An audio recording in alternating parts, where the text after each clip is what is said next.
I'm back working on this 560 SL, and if you saw that first video, you may notice a difference. Look very closely. Do you see anything different from that original video? Look at the position I have to be in to do this. For one thing, my back's going to be hurting after a while, but there's another, oh, ouch. This is the other issue right here. This stupid hood, it's just too low. Look at that. Look at how I got that hood up. It solved my head injury problem by raising the hood up, probably almost 16 inches, without doing any modification other than removing the original hinges and putting in an extension.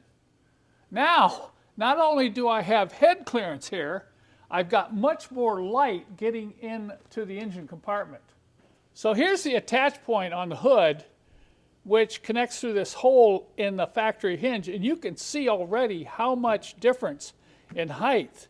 And all I had to do was pull a clip here, fold this out of the way on both sides, and then attach this extension bar, which I call the head saver, and then reconnect the clip here and use one of the fender bolts to attach the bottom.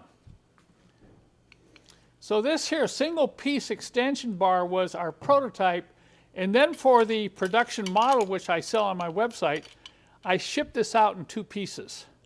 This will allow you to make minor adjustments. You see the holes are already pre-drilled. This hole for the hinge point is there, and this hole for the bolt is there, so it's just a matter of connecting these together. But if you want to either extend or reduce, extension probably not so much, but more maybe reducing the height, all you have to do is elongate these holes or re-drill them. So this is the kit that I now offer called the R107 Head Saver. Ow!